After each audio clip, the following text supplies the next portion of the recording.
नमस्कार मित्रों, मेरा नाम मदन मोहन ढौंडियाल है। 2024 के लोकसभा चुनाव में जिस प्रकार दुनिया भर के भारत विरोधी तत्व, वामपंथी गैंग, जिहादी तत्व और अमेरिका में बैठा खरबपति जॉर्ज सोरोस जोर लगा रहा है, वह देखने लायक है। और किस प्रकार इनके टूल किट भारत में सक्रिय हो गए हैं। 2024 से पहले जगह जगह आंदोलन और सरकार विरोधी गतिविधियां बढ़ गई है, क्योंकि 2024 सामने है। अब क्या होता है कि इस चुनाव में खरबों रुपया जॉर्ज सोरोस लगाने के लिए तैयार है।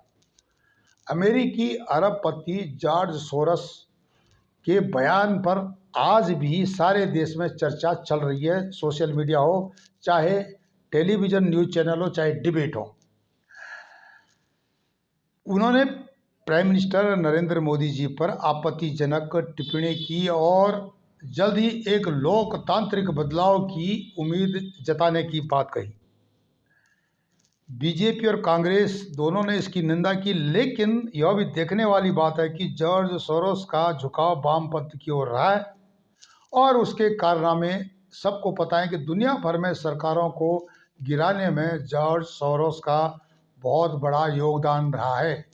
जॉर्ज सोरोस का क्या आगे प्लान है, किस प्रकार आंदोलन चला रहा है, भारत के जो आंदोलन जीवियों को किस प्रकार पैसा जॉर्ज सोरोस पहुंचा रहा है, जैसे उसने किसान आंदोलन में भी पैसा पहुंचाया था, खालिस्तानियों को पैसा पहुंचाता है। तो इस पर हमारे विदेश मंत्री एस जयशंकर साहब पहले ही कह चुके हैं कि यह जॉर्ज सोरोस बूढ़ा, जिद्दी और अमीर खतरनाक आदमी है। यह अपनी कमाई के लिए कुछ भी कर सकता है और इसके पास करोड़ों रुपये है, खरबों रुपये है कमाने के सोर्स है। और इसका कमाने का तरीका यही है, देश स्टेबल करना, सरकार को अस्थिर करना, सरकारें गिराना और पैसा कमाना।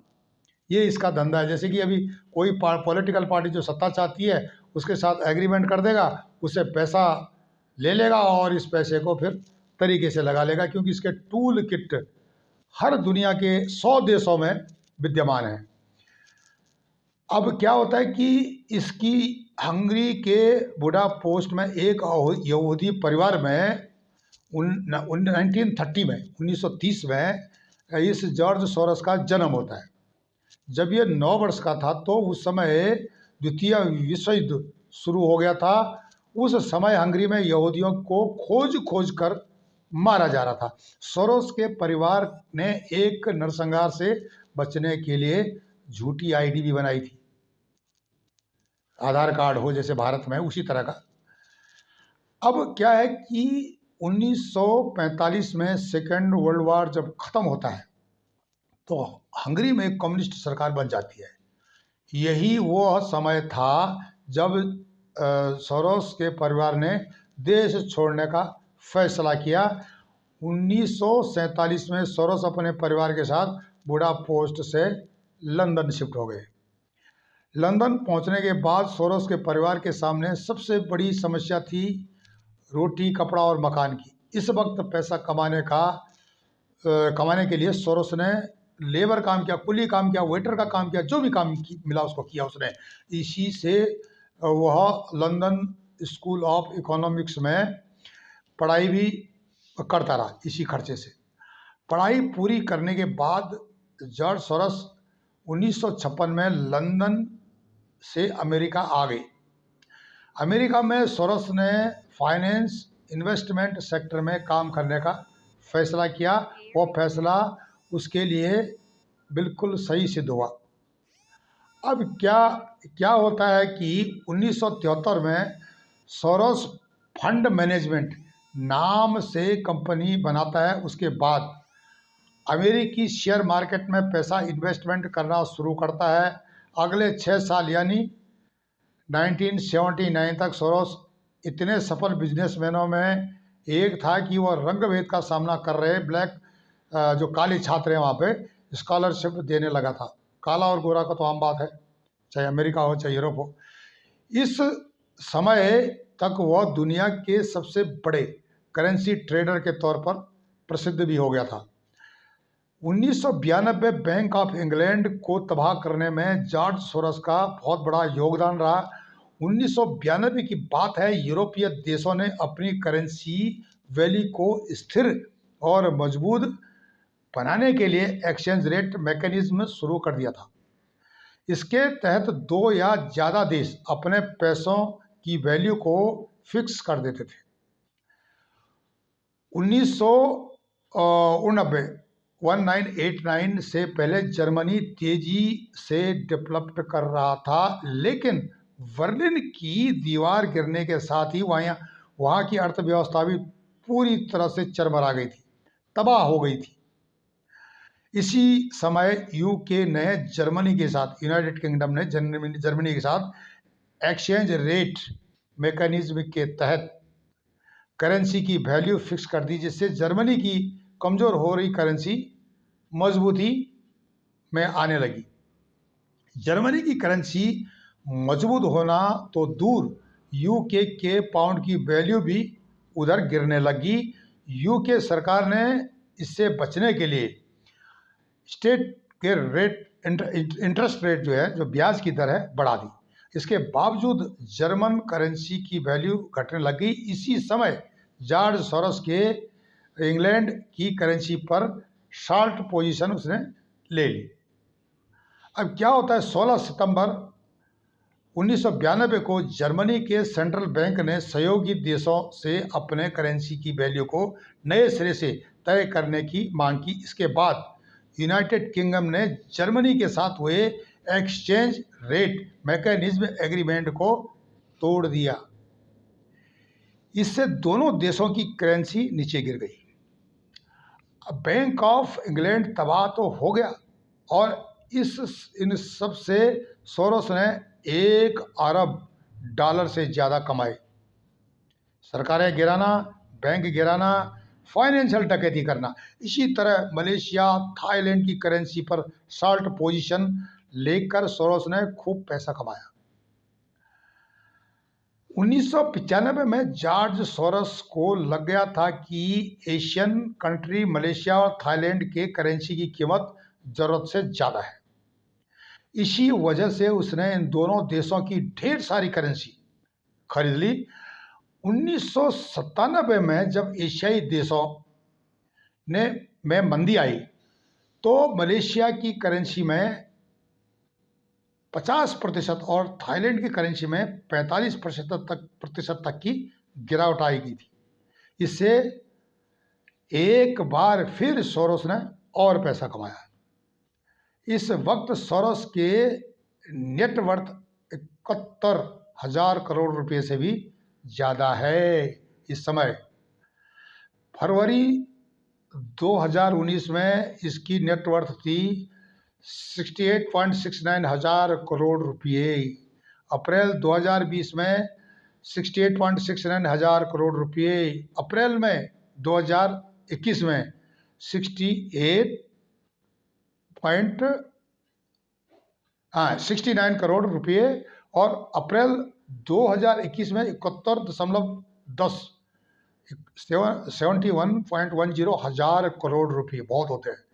अप्रैल 2022 में इसके 71.17 करोड़ रुपये इसकी नेटवर्थ थी। पिछले साल 71.17 हजार करोड़ रुपये। ओपन सोसाइटी फाउंडेशन के जरिए इसकी पकड़ 100 देशों तक पहुंच गई है। सोरोस ने 1993 में क्या किया इसने कि ओपन सोसाइटी फाउंडेशन की शुरुआत की थी। इसके जरिए शिक्षा, स्वास्थ्य, मानवाधिकार क्षेत्र में काम करना इसने शुरू कर दिया, जैसे कि भारत के कई एनजीओ करते रहे हैं। करीब 100 देशों तक इसने अपनी पहचान बनाई। इसकी वेबसाइट का दावा किया गया कि वो अब तक $72 अरब दान कर चुके हैं। वो कई दूसरी इंटरनेशनल संस्थाओं को भी फंड करता है। सोरोस की संस्था 1999 में पहली बार भारत में इसने एंट्री की। पहले यह भारत के रिसर्च करने वाले स्टूडेंट को स्कॉलरशिप देता था।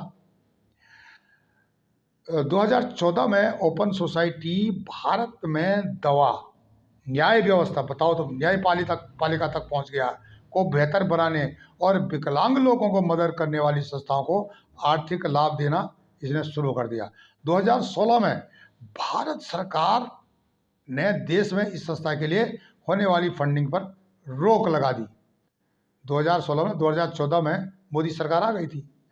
जॉर्ज सोरोस की जो उसकी शख्सियत बोलते हैं जिसको, पर्सनैलिटी को समझने के लिए 4 किस्से आम आप सोशल मीडिया में देख सकते हो। जॉर्ज बुश को हराने के लिए इसने 125 करोड़ रुपए खर्च किए थे। जॉर्ज सोरोस अमेरिका की डेमोक्रेटिक पार्टी को सबसे चंदा देने वाले लोगों में से एक है। 2003 में अपने एक इंटरव्यू में जॉर्ज सोरोस ने अमेरिका सरकार को गिराने की चुनौती भी दी थी, जैसे भारत में दे रहा है। उन्होंने कहा था कि जॉर्ज डब्ल्यू बुश सरकार को गिराना उसके जीवन का सबसे बड़ा उद्देश्य है। सोरोस ने बुश को हराने के लिए 125 करोड़ रुपए खर्च करने की बात स्वीकारी थी। हालांकि जॉर्ज बुश को चुनाव जीत गए थे। इसके बाद बराक ओबामा, हिलेरी क्लिंटन और बाइडेन को राष्ट्रपति बनाने के लिए जॉर्ज सोरोस ने खूब पैसा खर्च किया था उस समय। हंगरी, टर्की, सर्बिया, म्यांमार में होने वाली सरकार विरोधी लोकतांत्रिक आंदोलन का सोरोस ने खुलकर समर्थन किया। इस आंदोलन को सपोर्ट करने के लिए सोरोस फंडिंग भी करता रहता है और करता रहा है। फॉक्स न्यूज़ से चिड़े तो बर्बाद करने के लिए लगा दिए $1 मिलियन। एक फॉक्स न्यूज़ है चैनल अमेरिका में। एक बार क्या हुआ कि फॉक्स न्यूज़ के जॉर्ज सोरोस की काफ़ी ज़्यादा तू मैं होगी, वह खुलकर इस मीडिया कंपनी के टकरा गए। उसके बाद सोरोस ने $1 मिलियन फॉक्स न्यूज़ को बर्बाद करने के लिए खर्च कर दिए। ये पैसा जॉर्ज सोरोस ने मीडिया मैटर्स नाम की एक वेबसाइट को दिया। 2004 में क्या होता है कि लॉन्च होने के बाद वेबसाइट इसकी फॉक्स न्यूज़ के खिलाफ एक के बाद एक कई रिपोर्ट पब्लिश करनी शुरू कर दी इसने। इस वेबसाइट ने फॉक्स न्यूज़ को रिपब्लिकन पार्टी का मुख्य पत्र बताना शुरू कर दिया। जैसे कि भारत में गोदी मीडिया, जो वामपंथ के खिलाफ बोले, वो गोदी मीडिया हो गया। मीडिया मैटर्स के बाद में बताया था कि फॉक्स न्यूज़ की फेक रिपोर्ट का खुलासा करने न्यूज कंपनी के जवाबदेह बनाने के लिए यह पैसा खर्च किया गया था। और तीसरा है इसका जो खास बात है इसकी कि ब्रेक्जिट के खिलाफ अभियान में 4 लाख पाउंड खर्च किए थे इसने। जॉर्ज सोरोस चाहते थे कि यूनाइटेड किंगडम यूरोपीय यूनियन का ही हिस्सा रहे। इसके लिए उसने उसके कहने पर ब्रिटेन में यूरोपीय यूनियन में रहने के लिए कैंपेन चलाई। गार्डियन ने अपनी रिपोर्ट में दावा किया कि इस कैंपेन में 4 लाख पाउंड ज़्यादा खर्च हुए। गार्डियन न्यूज़पेपर है वहाँ का, इंग्लैंड का। ब्रिटेन में सोरोस के पैसे पर इस कैंपेन की अध्यक्षता ब्रिटिश सरकार के पूर्व मंत्री, संयुक्त राष्ट्र के उप महासचिव लॉर्ड मेलोस ब्राउन कर रहे थे उस समय। चौथी बात है कि सोरोस ने अमेरिका के तत्कालीन राष्ट्रपति ट्रंप को भी ठगा था। ठग 2017 में जॉर्ज सोरोस ने अमेरिका के तत्कालीन राष्ट्रपति डोनाल्ड ट्रंप को ठग कह दिया था। सोरोस ट्रंप से इतना ज़्यादा चिढ़ गए थे कि उन्होंने कहा था कि ट्रंप ट्रेड वार शुरू करने की तैयारी कर रहे हैं, प्रोपेगेंडा। उन्होंने कहा था कि इससे फाइनेंशियल मार्केट ज़्यादा खराब परफॉर्म करेंगे, देश की इकोनॉमी पर इसका सीधा असर पड़ेगा। इसी तरह सोरोस चीन के राष्ट्रपति शी जिनपिंग, हंगरी के प्रधानमंत्री विक्टर ऑर्बन की भी जमकर आलोचना करते रहे। अलग अलग विषयों में एक्सप्लेनर्स भी कहते हैं कि यह सच है। जॉर्ज सोरोस जो है कोशिश करता है, जो इसके खिलाफ काम करते हैं, जो देश इसको मुँह नहीं लगाते हैं, जो चैनल इसको मुँह नहीं लगाते हैं, उनको गिराने के लिए पूरी कोशिश करता है। और यही हाथ इस खरबपति जिसको बोलते हैं कि एक टेररिस्ट है, इंटरनेशनल फाइनेंशियल टेररिस्ट, इसकी नज़र अभी मोदी सरकार पर है, क्योंकि मोदी सरकार रुपये की वैल्यू बढ़ा रही है। और अगर रुपये की वैल्यू बढ़ गई और भारत में एक रिवोल्यूशनरी चेंजेस आ गया फाइनेंशियल सेक्टर में, तो जॉर्ज सोरोस घर का रहेगा ना घाट का रहेगा। ऐसे भी इसकी उम्र बहुत अधिक हो गई है और आज भी जॉर्ज सोरोस जो है उसी स्थिति में है जैसे कि यह युवा है।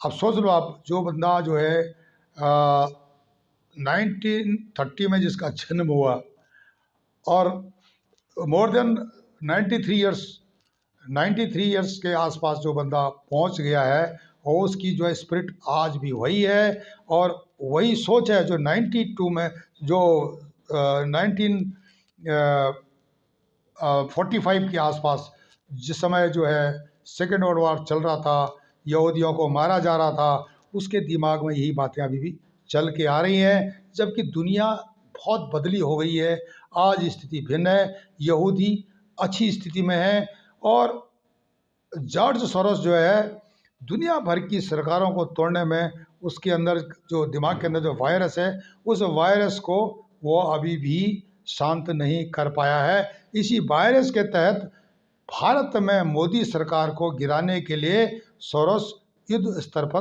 काम कर रहा है। आप हमारे चैनल ई गैरसेंड को लाइक करें, सब्सक्राइब करें, कमेंट्स करें और शेयर करें। इसी प्रकार पॉलिटिक्स, जियो पॉलिटिक्स पर आपको ई गैरसेंड के मन की बातें बताता रहेगा। नमस्कार, धन्यवाद।